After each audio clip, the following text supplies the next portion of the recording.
नमस्कार, मी ऋषिकर मित्रांनो. अंगणवाडी भरती 2025ला आता सुरुवात झालेली. अवघ्या महाराष्ट्रभर या भरतीचे जशा वॅकन्सी खाली असतील, जागा खाली असतील, तशा या ठिकाणी जाहिरात येत जातील.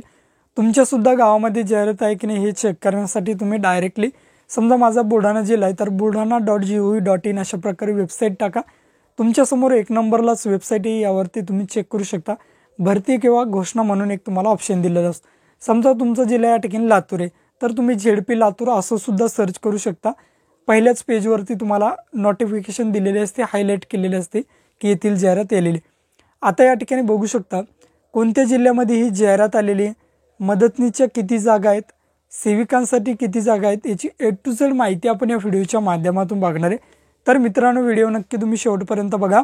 आपल्या चॅनलवर जर तुम्ही पहिल्यांदाच आला असाल तर चॅनलला सबस्क्राईब करून ठेवा.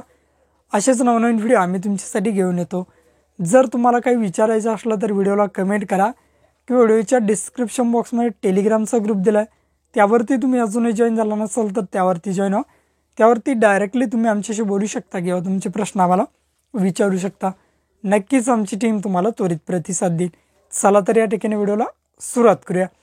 तर मित्रांनो, बघू शकता समजा कोणत्या जिल्ह्यामध्ये वॅकन्सी निघालेल्या आहेत, किती जागा आहेत, अटी काय आहेत, सेवा शर्ती काय आहेत, पात्रता काय आहेत, निवड कशी केली जाते, सर्व माहिती आपण या व्हिडिओच्या माध्यमातून बघणार आहे. तर मित्रांनो, ही जाहिरात निघालेली लातूर जिल्ह्यामध्ये. आता लातूर जिल्ह्यामध्ये जाहिरात निघालेली आहे. जागा किती आहे तर 29 जागांसाठी ही जाहिरात निघाली. त्यामध्ये 2 जागा आहेत सेविकासाठी आणि जवळपास 27 जागा आहेत ह्या कायसाठी तर मदतनीसाठी. वरती स्क्रीनवरती बघू शकता अशा प्रकारचे कुठे कुठे जागा खाली आहेत. याचा तुम्ही डायरेक्टली स्क्रीनशॉट मारून घ्या, तुमच्या लक्षात येऊन जाईल. आणि या PDF ची लिंक व्हिडिओच्या डिस्क्रिप्शन बॉक्समध्ये टेलिग्रामचा ग्रुप दिला आहे, त्यावरती PDF टाकलेली, तिथून तुम्ही डायरेक्टली डाउनलोड करा. अर्ज वगैरे सर्व त्यामध्ये दिलेले. सर्वात महत्त्वाचं म्हणजे आता या ठिकाणी नवीन काही बदल झाले.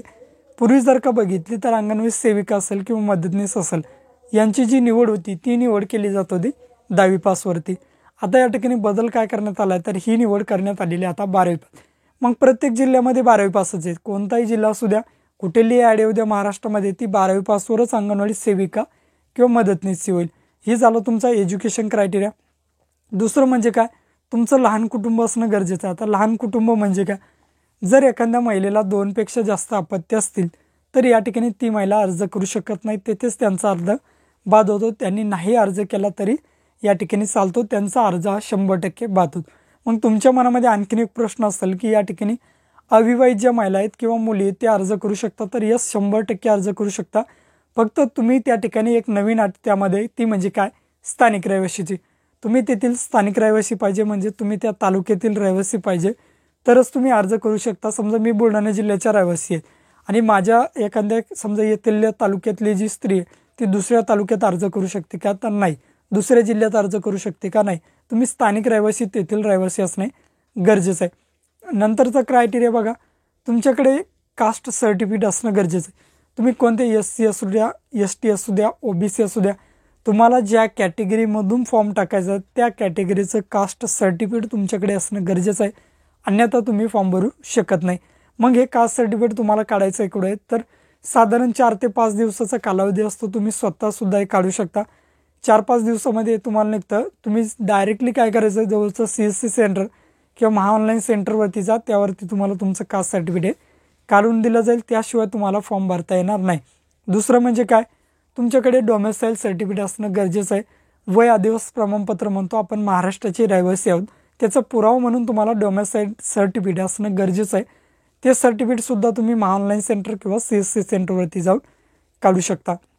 नंतर बघा, जर एखाद्या महिलेचं लग्न झालेलं असेल तर त्यांच्याकडे पूर्वी जर बघितलं आधार कार्डवर वडिलांचं नाव असतं, लग्न झाल्यानंतर आधार कार्डवर त्यांच्या पतीचं नाव असतं. आता हा जो नावात झालेला बदल आहे, जर एज्युकेशनल डॉक्युमेंट्स पाहिले तर तुमच्या वडिलाच्या नावाने असणार आहे आणि तुमचं जो समजा आधार कार्ड आहे ते पतीच्या नावाने असणार. त्यावेळेस तुमच्याकडे गॅझेट असणं गरजेचं आहे, आपण त्याला राजपत्र म्हणतो, किंवा तुमच्याकडे मॅरेज सर्टिफिकेट असणं गरजेचं आहे, विवाह प्रमाणपत्र असणं गरजेचं आहे. नंतर बघू शकता, तुम्हाला मराठी भाषेचं ज्ञान असणं गरजेचं आहे, म्हणजे तुम्हाला 10वीला किंवा 12वीला मराठी विषय असणं गरजेचं आहे, तरच तुम्ही हा फॉर्म भरू शकता. नंतर बघा, तुमचं वय हे 18 ते 35 वयादरम्यान असायला हवं. जर विधवा महिला असेल तर त्यांना 5 वर्षे सूट देण्यात आलेली आहे, म्हणजे त्यांचं वय 18 ते 40 वयादरम्यान असायला हवं. अशी अत्यंत महत्त्वपूर्ण अशी अपडेट आहे। या PDF ची लिंक व्हिडिओच्या डिस्क्रिप्शन बॉक्समध्ये टेलिग्रामचा ग्रुप दिला, त्यावरती ही PDF टाकलेली आहे, तिथून तुम्ही ही PDF डाउनलोड करू शकता आणि त्याचे प्रिंट काढून तो फॉर्म भरून देऊ शकता। हा फॉर्म तुमचा ऑफलाईन राहील। ऑफलाईन फॉर्म तुम्हाला कुठे नेऊन द्यायचा आहे भरून, तर लातूर पंचायत समिती लातूर, तालुका लातूर, जिल्हा लातूर या ठिकाणी तुम्हाला ही PDF फॉर्म भरायचा आहे। त्याला सर्व डॉक्युमेंट जोडायचे आहेत आणि हा फॉर्म या ठिकाणी लातूर पंचायत समिती लातूर या ठिकाणी ग्रामीणला तुम्हाला नेऊन द्यायचं आहे। अशी अत्यंत महत्त्वपूर्ण अशी अपडेट होती। भेटूया अशाच नवीन व्हिडिओत नवीन माहितीसह। जय हिंद।